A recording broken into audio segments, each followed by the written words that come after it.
করতে সময়ের দাবিদার। প্রিয় উপস্থিতি, এই পৃথিবীতে বহু রাষ্ট্র পরিচালক অতীত হয়েছে, কিন্তু মহানবী সাল্লাল্লাহু আলাইহি ওয়াসাল্লাম বিশ্ববাসীকে যে মডেল রাষ্ট্র উপহার দিয়েছেন তা পৃথিবীর ইতিহাসে বিরল। কেননা তিনি এমন এক বিভীষিকাময় অবস্থায় এ ধারায় আগমন করেন যখন মানুষের মাঝে মানবতা ও সভ্যতার লেশ মাত্র ছিল না। মানব জাতি গগনবিদারী আওয়াজ তুলে চিৎকার করে বলছিল, কেউ কি আছো আমাদেরকে একজন রাহবার দিবে, আমরা মানুষ হয়ে বাঁচতে চাই। কেউ কি আছো আমাদেরকে একজন কান্ডারি দিবে, আমরা শান্তিতে বাঁচতে চাই। ঠিক এমন মুহূর্তে শান্তির সৌগাত ও শান্তির চূড়ান্ত পতন ঘটিয়ে এ ধারার বুকে আগমন করেন বিশ্ব মানবতার মুক্তির দূত রাসূল আরবী সাল্লাল্লাহু আলাইহি ওয়াসাল্লাম এবং প্রতিষ্ঠা করেন কদমন্দিন আরবের মাঝে শান্তিময় রাষ্ট্র ব্যবস্থা।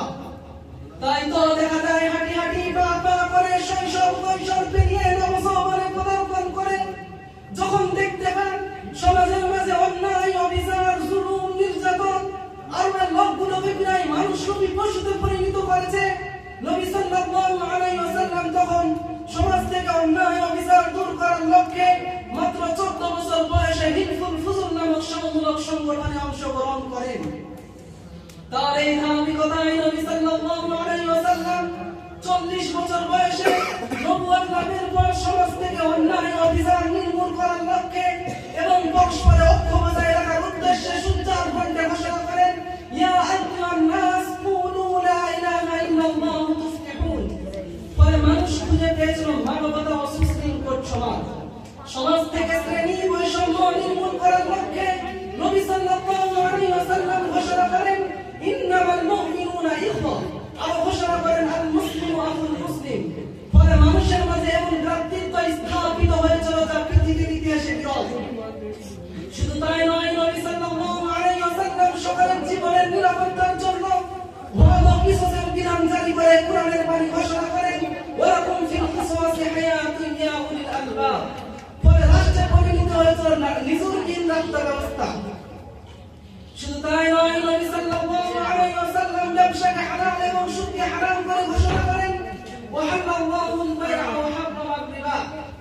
নবী সাল্লাল্লাহু আলাইহি ওয়াসাল্লাম সমাজ থেকে চুরি, ডাকাতি, ছিনতাই, রাহাজানি নির্মূল করার লক্ষ্যে কোরআনের বিধান জারি করে ঘোষণা করেন, ওয়াস-সারিকু ওয়াস-সারিকাতু ফাকতাউ আইদিয়াহুমা জাযাআন বিমা কাসাবা নাকালা মিনাল্লাহ।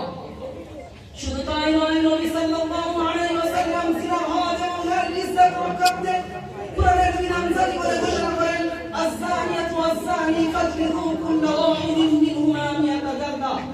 ফলে তৎকালীন যুগে কোনো নারীকে দোষ দেওয়াতে শোনা যায়নি। কিন্তু বর্তমান যুগে কিছু প্রতিবাদীদের বক্তব্য শুনে অবাক হতে হয়। তারা বলে, ইসলামী আইনের কথা বলে কেন আমার বোনকে জিনার হদ লাগাতে হবে?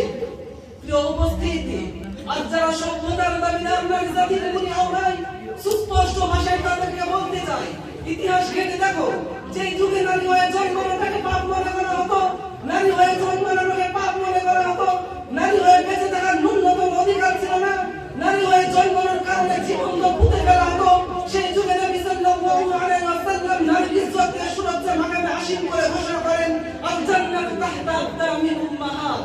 তাই তো ব্রিটিশ মনীষী জর্জ বার্নার্স বলেছিলেন, I believe if a man like Muhammad, he won't succeed in solving his problems in a way.